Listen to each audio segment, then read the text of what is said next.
si asajiru sagalee tura jeeqa. Bona waan ta'eef irraa abbaa manaa faadha manaa. Ganna garuu laastikii qabatanii rafu. Kanan beekun ture. Yoo xinnaate waggaa 10 oliif ganna 10 rakkatan. Ganna 10niif gaafa ganni dhufu yoo sa'aatii tokko bokkaan roobee daqiiqaa muraasa abbaan manaa ka'ee laastikii irra qaba. Deebi'ee rafti haati manaa ammoo faraashii laastikii irra qabdi. Biyyi kan beeku naannoon kan beeku. Jarri kun namoota baay'eetti mataniiru. Angaruun beekun ture. Gaaf tokko Dirreedhaa waan jiraadha. Bara 2012 natti fakkaata 2013 keessa qe'uudhaaf yeroo hedduutti akkana jedhe jaarsi kuni ayyaantuutta daraanaa bilbila nama hundaatti maddeera. Nan dadhabe bokkaan lamaan keenya ajjeesa. Ayyaantutti naa bilbila qorqorroo baallee kudhannaaf ijaartu hedheetu namatti mata. Nama natti siqutti. Warri natti siqan garuu natti muna dhossan. Mana koo dhufanii na waliin nyaatanii dhuganii na bira bulaniitu natti mudidan. Ganni tokko kanaan darbe jaarsi kun dhaammatee jechuudha. Akka carraa gaafa naannoo sana waggaa isaatti dhaqu lafa bariidhaan dhufuu koo dhaga'aniitu na bira dhufan. Nan dadhabee naan jedhan. Ganna dhuftu waggaa 10niif takkaadha warraa koo laastikiin irra qaba. Takkaadhatu qaba nan dadhabe humna isaan dhabe. Qorqolloo baallee 15 isa ta'u. Ilaa kanumaa manaan koo fankee ciibnuu nu ijaarii deemedha. Dhugaan kan waaqayyooti yeroo sana 2013 birri ta'u hin qabu ture birriin ittiin mana ijaaru. Birriin ittiin mana ijaaru hin qabu. Hiqqiree nan bu'ee garuu nama qaba. Isaa booda akkanan godhe namichi ta'u qorqorroo qaba. Qorqorroo baallee 40 riitiidhaan na argitaa bakka kanatti jedheen bilbileen. Amman si ergaa jedhe. Rakkoon hin jiru birri isaa walumatti qabdee mismaara wajjin hojjettaa ana sii kaffalaan jedhe. Harki koo garuu duwwaadha. Akkaawuntiin koo duwwaadha. Jaarsi kun garuu utuu ati jirtu bakka dhaamsa baay'ee sitti dhaammadhe nama baay'eetti ni madhe. Bokkaaf lola anaaf haati manaa koo yoo duune seenaa badaa. Adaraa baallee 5 naa ijaarii. Baallee 15 angaruu qorqorrootti baallee tokko 2-3 bitu humna isaan qabu. Isaa booda warri qorqorroo nagad baallee 40 yeroo soma mismaaraa wajjin ergan. Isaa booda uummatitti yaa'ee baarsaa fi qaba baallee 40 ijaarameef. Waan musin ijaarame amma hojii dorgommee hojiin tokko baawanaaf of dhufee hojii torbee masaa hojii 300 argan. Ilaala birrii qorqorroo baallee 40 kana fuudhe akkasumatti hojii tokko dorgomee birrii 300. Ilaala birriidhaan mana sanatti ijaareef 50 fitaroosa 50. Waaqayyo akkatti kaffalu beeka. Warra irraa narratti cufaa jirtanii waaqayyo akkatti sirraa cufu beeka.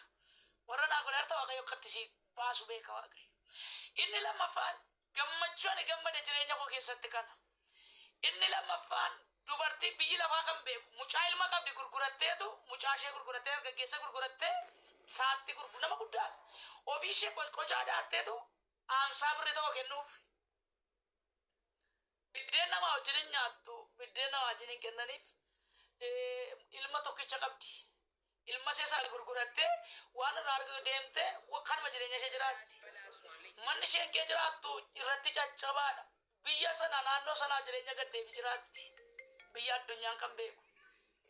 Dhugaa isitti maa gaafa birri 300 dhufu keessa isheedhaaf ilma kee manatti deeffadhoodheen gammachuun jireenya keessatti gammadi. Ilma ishee manatti deebisiiseen isheedhaafis qorqorroo baallee 40 ijaareen waan godhamu hundumaa godhee fi har'a waaqayyoof galatu seenaa ishee geddaramee jira. Birrii sanas ammas birrii sanaan utuu waan tokko ofii qofis wayyaa tokko keessaan bitatiin haadha hiyyeessaa tokkotu magaalaa tokkoon hojiidhaaf dorgommee dhaqe. Kantiibaa biran jira. Kantiibaa aanaa tokko biran jira maqaa nama sanaa dha'uun barbaadu.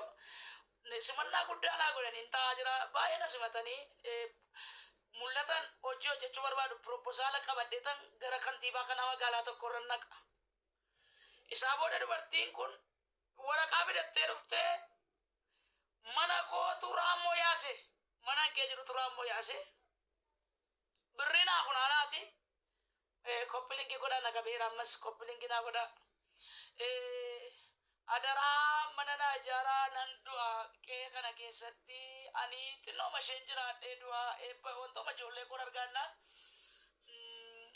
birrii kudhan itti kennee beenoo amma keessummaa nama guddaa wajjinan jiraadhe kantiibaan kun keessummaa nama guddaan na bira jira beene nan boy ani keessummaa nama guddoo miti baay'ee natti dhagaame nan boye dubartii ammaaf natu mana jaara gurgurra baallee 40 keessaa fiin jedhe dhugaa waaqayyo anatti argedee yaade gaafa sana waaqayyo kantiibaatti arge tun taane anatti arge baay'een gaddee birrii kudha itti laatanii gaafa isaan deebisanii iseedhaafis qorqorroo baallee 40 yeroosuma in hojjetame in ijaarameef akkasuma tokko immoo abiddatu dhanna isaa gube birriin 300 argadde jechuudha abiddatu mana isaa gube dhanni isaa gubatee waan itti galu dhabe anna madaanatti fide isheen raafte immoo isaafan ijaare dhugaa dubbachuudhaaf kana duwwaa miti waan baay'ee jira guyyaa tokko jireenya koo jiraadheen beeku ammarraatti jireenya mataa kooti jiraadheen beeku ammarraatti yoo nami waan haa kenne hiyyeessa tokko talaan dhufa yoo awwaarga qaawwa tokko dhufa garuu waan isin dhibu har'a gaafa Dr. Daawit barumsa kee walakkaa PhD natu si cufa waaqayyoon kana guutummaan isaa hin cufama gaafa naan jedhe awwayee kana dhuguma isa dhugaa dubbachuuf kaffalachuus nan danda'a ta'uu danda'a kaffalachuus garuu namni nagararraa jiru tokko yeroo jalqabaaf namni beekumsaan nagararraa jiru Dr. Daawit yoo jiraate al tokko dhugaa dubbachuuf ammayyuu si eebbisuun barbaada lakkoofsa tokko naa barreessi baay'ee magaraa koo boqote amma makka garaa waaqayyo sitti boqotu hin beeku garaa waaqayyo amma makka sitti boqotu hin beeku ani eda galgala laafirran ture fuula waaqayyo kadhannaa warra ture urjiin keekii naaf innaan allaafi bane inni garuu nuyi gammachuu keekii gammachuu wal arguurra jirra inni garuu waan sammuu koo wantoota godhu dubbate Dr. Daawee lakkoofsa tokko barreessa akkasuma